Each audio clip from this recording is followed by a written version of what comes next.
नमस्कार, मैं हूं श्वेता सिंह और आप देख रहे हैं आज तक। आज का दिन ऐतिहासिक और उस दिन को जीने के लिए एक बार फिर उस ऐतिहासिक पल को जिसने संभव भी बनाया है अपने प्रयासों से, उत्तर प्रदेश के मुख्यमंत्री योगी आदित्यनाथ इस समय हमारे साथ हैं। बहुत स्वागत है आपका। धन्यवाद जी। बहुत शुभकामनाएं योगी जी आपको भी, क्योंकि जब आपने उत्तर प्रदेश को संभाला उस दिन से आप अयोध्या बार बार आप आने लगे, आपके दौरे बढ़ने लगे। लोगों ने बहुत सारे सवाल भी किए, कई कटाक्ष भी होते थे आपके ऊपर कि आप राम जी की प्रतिमा सरयू घाट पे बनाने वाले हैं, लेकिन राम मंदिर कब बनेगा।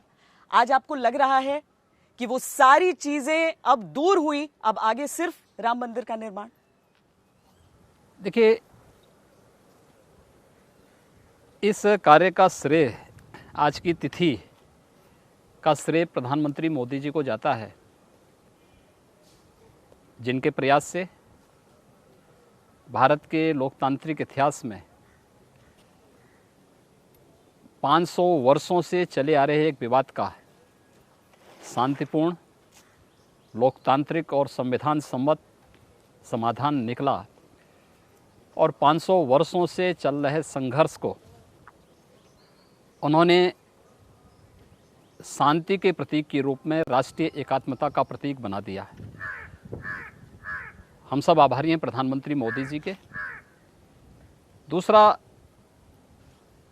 एक लंबे संघर्ष के लिए जिन पूज्य संतों ने, धर्माचार्यों ने, मर्यादा पुरुषोत्तम भगवान श्री राम के भक्तों ने अपना त्याग और बलिदान दिया था,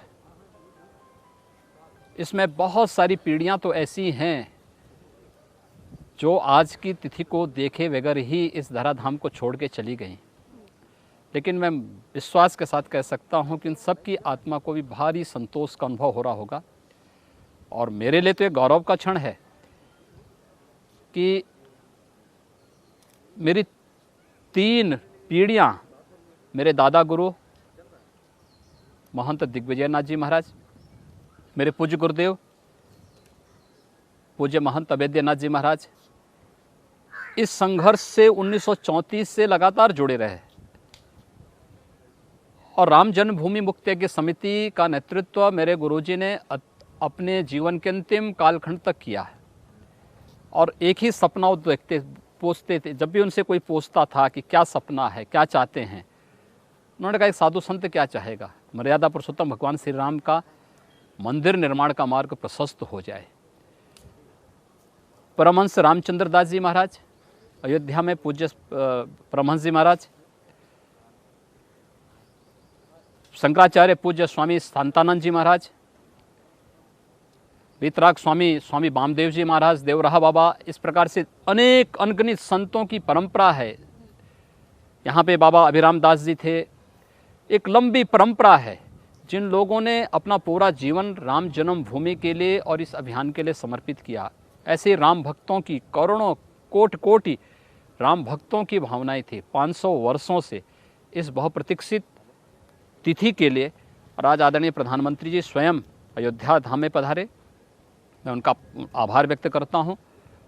और उन्होंने मर्यादा पुरुषोत्तम भगवान श्री राम के प्रति, भारत के प्रति, भारतीयता के प्रति और संघर्ष, 500 वर्षों के संघर्ष को कैसे राष्ट्रीय एकात्मता के रूप में बदल करके भारत की ताकत के रूप में आगे बढ़ाया जा सकता है, आज उस रूप में अपना मार्गदर्शन भी दिया है। योगी जी, आप सबके चेहरों पर एक आयोजन का सिर्फ भाव नहीं था, बल्कि काफी भावनात्मक लम्हा लग रहा था वो।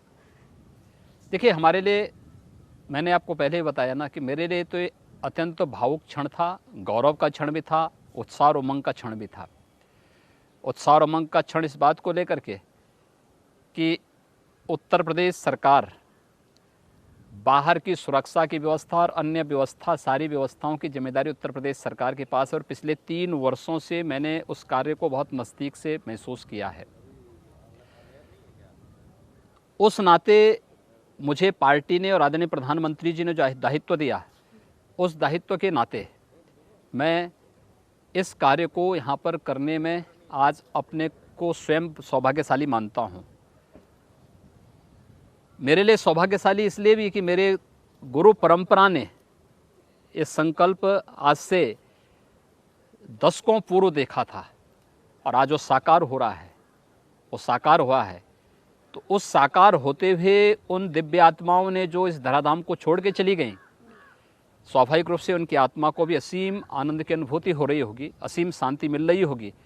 तो मेरे लिए इससे बड़े गौरव की बात क्या हो सकती है, क्योंकि इन सभी पूज्य संतों का बहुत सानिध्य मुझे प्राप्त रहा है और आज उस क्षण को हम लोगों ने महसूस किया है।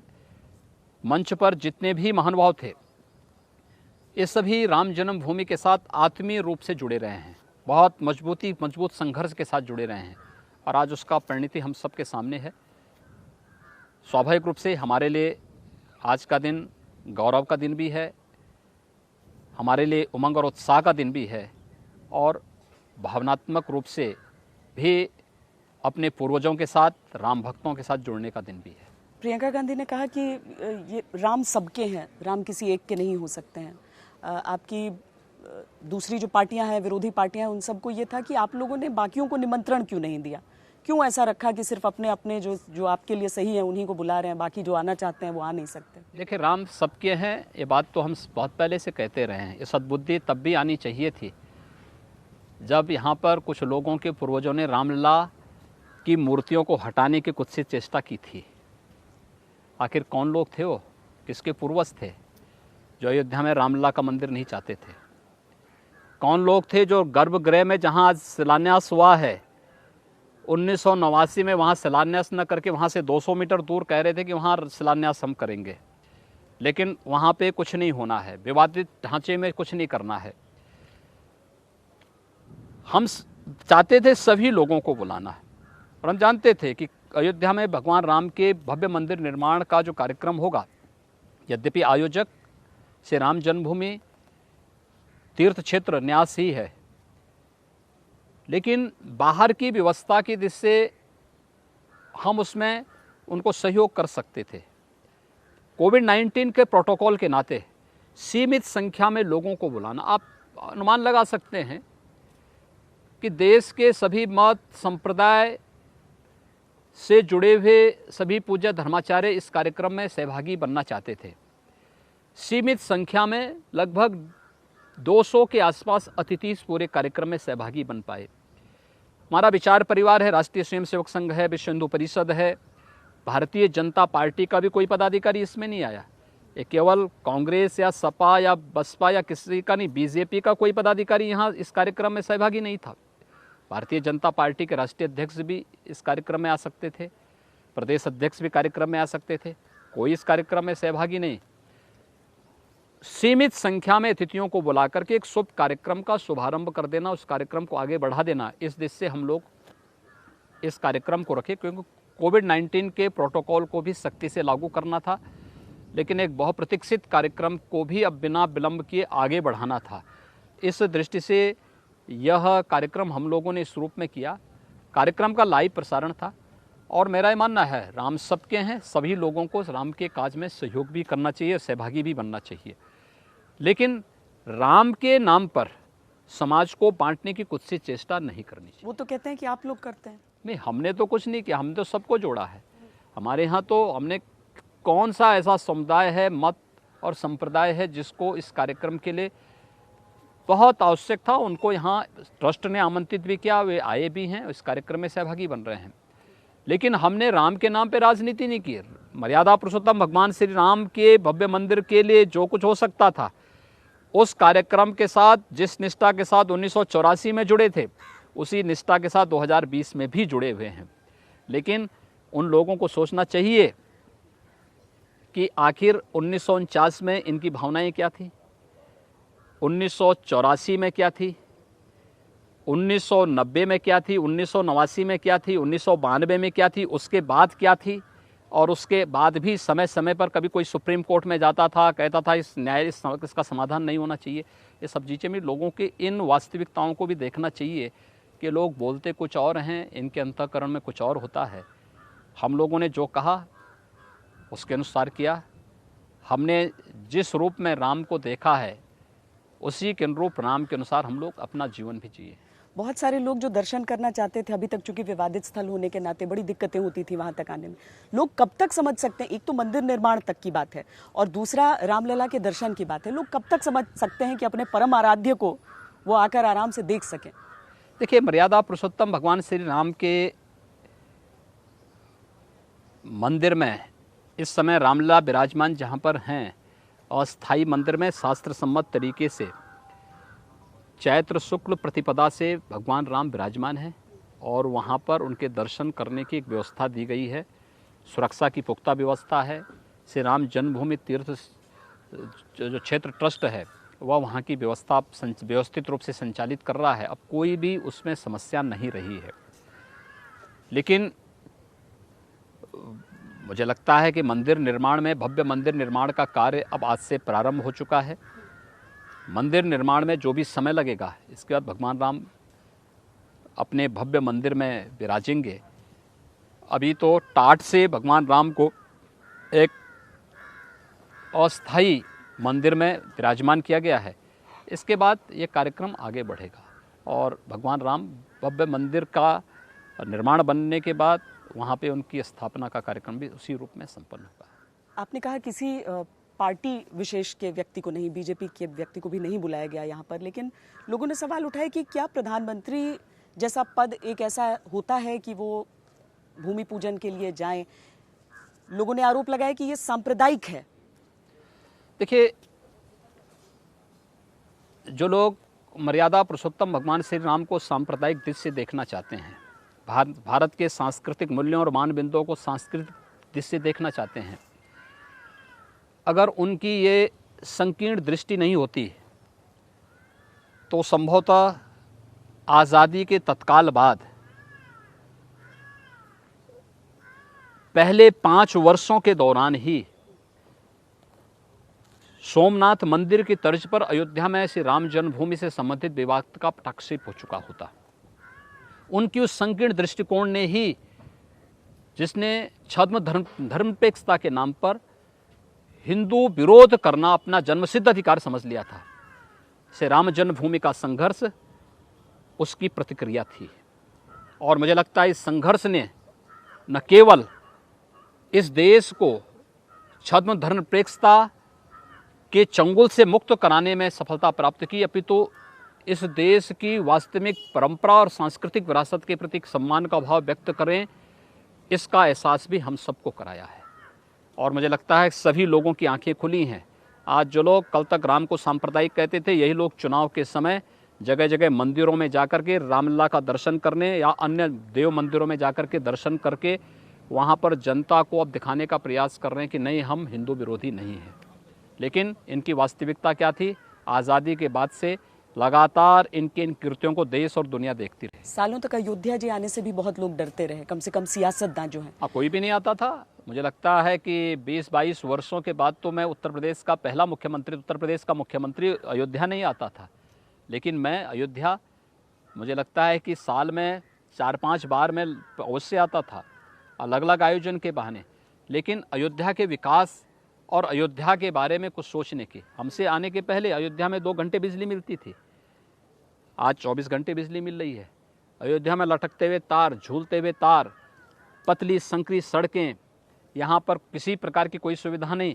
आज तो हर प्रकार की हमने यहाँ की आस्था का भी सम्मान किया और यहाँ के विकास को आगे बढ़ाने का काम किया। यदि 6 साल पहले प्रधानमंत्री मोदी जी ने रामायण सर्किट के माध्यम से इस कार्यक्रम को आगे बढ़ाया था, वही कार्यक्रम हमारा आगे भी चल रहा है। मतलब अयोध्या जो एक समय में महान राजाओं की भूमि, आध्यात्मिक भूमि, लोगों ने अपनी राजधानियों को विश्व में अयोध्या जैसा श्रेष्ठतम नगरी जैसा बनाया। आपने जो नगर निगम बराबर रह गई थी यहाँ पर, आपने पहले फैजाबाद हटाकर अयोध्या किया। अब समझें कि नाम के साथ नियति भी बदलेगी।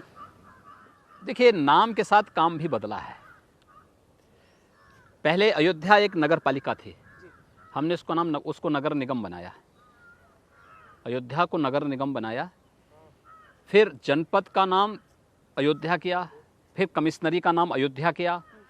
अयोध्या में मर्यादा पुरुषोत्तम भगवान श्री राम के 14 वर्षों के वनवास के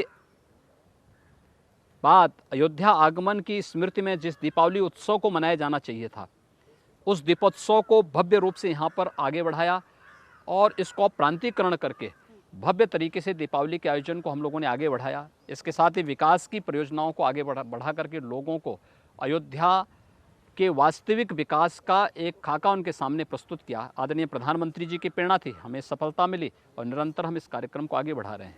आप लगातार यहाँ पर आकर देखते भी रहते थे, आपने खुद ग्राउंड पर आकर देखा कि कैसी तैयारियां चल रही हैं, क्या हो रहा है, कैसे हो रहा है। आज प्रधानमंत्री भी उतने ही संतुष्ट दिखे आपसे, राम राज्य की भी बात उन्होंने की है। देखिए, आदरणीय प्रधानमंत्री जी का ही मार्गदर्शन अयोध्या के विकास के लिए, यहाँ की पर्यटन की संभावनाओं को आगे बढ़ाने के लिए, प्रयागराज कुंभ का आयोजन रहा हो या जो भी कुछ हम कर पा रहे हैं, प्रधानमंत्री मोदी जी की प्रेरणा है और उन्हीं के मार्गदर्शन में इन कार्यक्रमों को हम आगे बढ़ा रहे हैं। आपने कहा कि बहुत सालों का संघर्ष, सालों का विवाद कुछ और जगहों को लेकर होता है और कई लोग इस बात को लेकर आशंकित भी होते हैं कहीं अब वो मांग न शुरू हो जाए। देखिए, हमें जन भावनाओं का सम्मान करना होगा। भावनाएं कोई भी हों, उनका सम्मान तो करना होगा और लोकतांत्रिक मूल्यों की बात केवल भाषणों से नहीं, वास्तविक रूप में भी हमें जन भावनाओं का सम्मान करना पड़ेगा, चाहे वह विकास के मुद्दे पर हो, चाहे वह उनके अंतःकरण की आस्था से जुड़े हुए प्रश्न हो, इन सब का सम्मान करना पड़ेगा। योगी जी, इसके साथ साथ दूसरी चुनौती जिसकी आप लड़ाई कर रहे हो, जिससे लड़ाई लड़ रहे हैं, वो है कोरोना। रोजाना आपकी मीटिंग्स दिखती हैं, आप अस्पतालों का भी दौरा करते रहते हैं। उस हिसाब से कैसे आपने बनाया संतुलन कि आप, लोग तो यहाँ तक आरोप लगा रहे हैं कि राम मंदिर बनने से कोई अनएम्प्लॉयमेंट नहीं चला जाएगा, कोई कोरोना की लड़ाई नहीं जीत जाएंगे हम। देखिए, राम मंदिर का निर्माण यह हमारे लिए भव्य भारत के राष्ट्र मंदिर के निर्माण का एक अभियान भी है, एक नए युग का शुभारंभ भी है। और ये भव्य मंदिर निर्माण का जो शुभारंभ है, यह मर्यादा पुरुषोत्तम भगवान श्री राम की यश और कीर्ति के अनुसार भारत की भी यश और कीर्ति को देश और दुनिया के सामने प्रस्तुत करने का भी एक अभियान है। और इस अभियान को हम लोग उसी रूप में ले रहे हैं। कोरोना के खिलाफ भी लड़ाई देश के सबसे बड़ी आबादी के राज्य ने सबसे मजबूत तरीके से आदरणीय प्रधानमंत्री जी के मार्गदर्शन में लड़ी है। और हम लोग राम मंदिर के निर्माण के माध्यम से पर्यटन की ढेर सारी संभावनाओं को भी आगे बढ़ाने का कार्य करेंगे। आखिर प्रयागराज के दौरान आपने देखा होगा कि प्रयागराज कुंभ में रिकॉर्ड मात्रा में श्रद्धालु जन आए।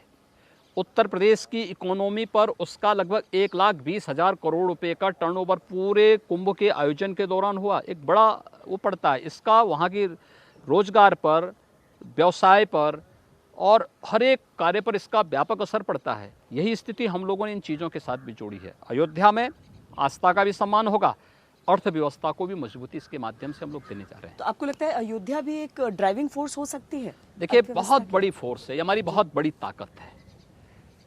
इस ताकत को अभी तक पहचाना ही नहीं गया है। इस ताकत को अगर पहचानने का प्रयास किया गया होता तो संभवतः उत्तर प्रदेश में हम लोगों ने संकीर्णता की दृष्टि से अयोध्या, मथुरा, काशी या उन तीर्थ स्थलों को नहीं देखा होता जिन तीर्थ स्थलों में व्यापक संभावनाएं थी। आस्था का सम्मान का भी था, अर्थव्यवस्था को संबल प्रदान करने की व्यापक संभावनाएं थी। मथुरा काशी का नाम चूंकि आपने ले लिया, इसीलिए मैं जानना चाहती हूँ कि जो जन भावनाओं की बात होती है उसमें क्या आपके हिसाब से ये भी शामिल होंगी?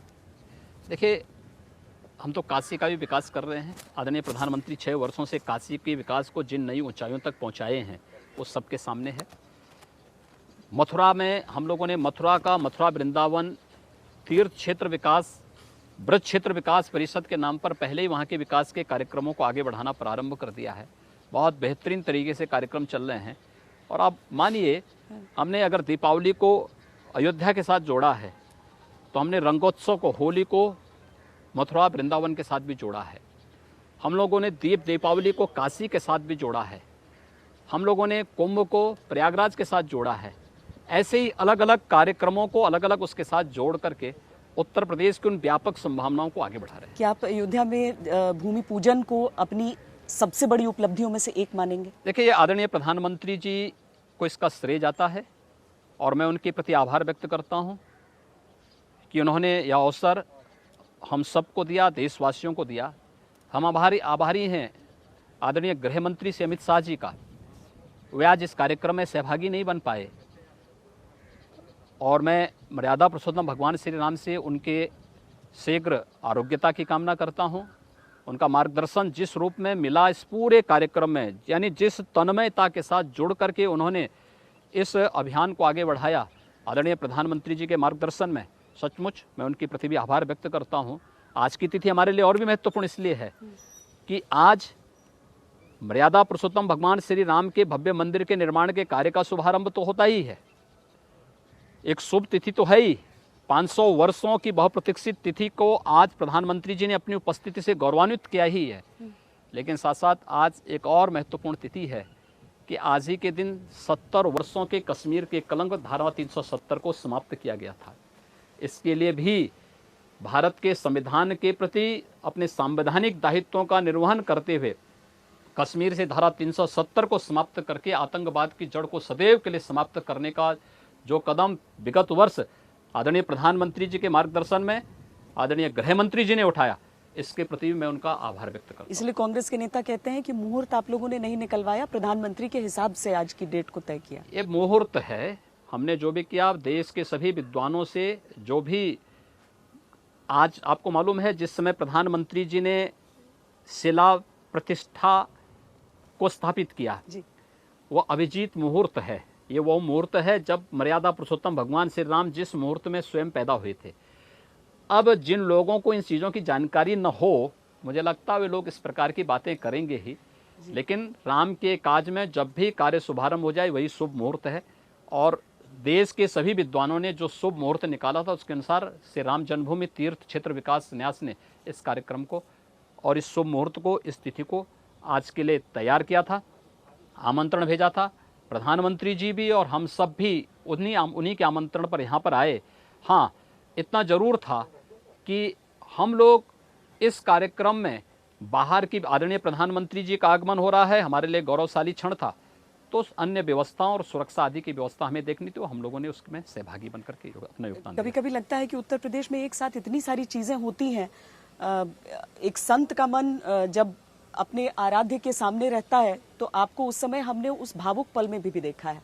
लेकिन योगी आदित्यनाथ एक कड़क एडमिनिस्ट्रेटर के तौर पर, जिनके साथ उनकी पुलिस के एनकाउंटर्स पर भी उतने सारे सवाल उठ जाते हैं, योगी जी, जब वो सबसे फेमस एनकाउंटर यहाँ पर हुआ, उसको लेकर जांच की मांग हर जगह उठने लगी। ये तो मांग हमेशा ही उठती है, ये उठेगी भी। देखिए, हमारी प्रतिबद्धता प्रदेश की 24 करोड़ जनता को सुरक्षा देना है और 24 करोड़ जनता की सुरक्षा ये हमारा दायित्व है, हमारा कर्तव्य है, हमारा धर्म है। हमारा धर्म हमें हमेशा हमारे कर्तव्यों का एहसास कराता है। मुझे लगता है कि राक्षसी प्रवृत्ति का नाश होना ही चाहिए और सत प्रवृत्तियों का उत्थान होना ही चाहिए। सज्जनों के लिए के उत्थान के लिए और दुष्टों के दलन के लिए राज सत्ता को हमेशा तैयार रहना चाहिए। विकास दुबे का एनकाउंटर पूरी तरीके से क्लीन था, सही था आपके हिसाब से? देखिए, उसकी जांच चल रही है, सुप्रीम कोर्ट ने उसके लिए एक न्यायिक आयोग गठित किया है, हमने भी एक SIT गठित की है और जो भी रिजल्ट सामने आएंगे सब दूध का दूध, पानी का पानी सबके सामने आएगा। तो यूपी में बढ़ते क्राइम को लेकर आपको बहुत लोग, कोई अपराध यूपी में न्यूनतम अपराध हैं। हाँ, भाई भाई के विवाद में दोस्त दोस्त की हत्या कर ले, ये एक चैलेंज जरूर है। ये पारिवारिक और किस प्रकार के संस्कार दिए जा रहे हैं इस ओर ध्यान आकर्षित जरूर करता है। लेकिन सामान्यतः अपराध उत्तर प्रदेश में पिछले 3 वर्षों में न्यूनतम स्थिति में आए हैं। लॉ एंड ऑर्डर की स्थिति बेहतर स्थिति में है और आगे भी बेहतर स्थिति में रहेगी। कितना प्रतिशत आपको लगता है कि आपने जो सोचा था मुख्यमंत्री की कुर्सी पर बैठते हुए काम, हम वो आपने कर लिया? 100% सफल हैं अभी तक? हाँ, 100% तो अब सफल आगे का हैं। लक्ष्य क्या हो जाता है? आगे का लक्ष्य उसको और अच्छा करना है, और अच्छा करना है। और अच्छा करने के लिए अब टेक्नोलॉजी का इस्तेमाल करते हुए कैसे हम कर सकते हैं, इसके लिए हम लोगों ने, जैसे हर रेंज स्तर पर हमारी फॉरेंसिक लैब स्थापित हो रही हैं, हम उत्तर प्रदेश में एक पुलिस एंड फॉरेंसिक यूनिवर्सिटी स्थापित करने जा रहे हैं।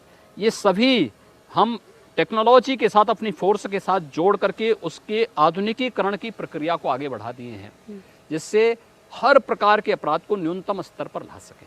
एक अंतिम प्रश्न योगी जी, आपके जो विरोधी हैं वो ये कह रहे हैं कि आपने तो सभी धर्मों के लोगों को बुलाया और सब आए, लेकिन अगर कल की तारीख में यहाँ पर मस्जिद के लिए निर्माण शुरू होगा तो वो कह रहे हैं कि यही योगी जी नहीं जाएंगे वहाँ। मेरा काम जो है मैं वो काम करूँगा और मैं अपने कार्य को कर्तव्य मान करके, अपना धर्म मान करके हमेशा चलता हूँ। मैं जानता हूँ मुझे कोई बुलाएगा नहीं, इसलिए मैं जाऊँगा भी नहीं। योगी जी बहुत बहुत धन्यवाद और बहुत शुभकामनाएं आज धन्यवाद के जी, दिन के लिए। बधाई, आपको बहुत बहुत धन्यवाद। अभी के लिए इतना ही, देखते रहिए।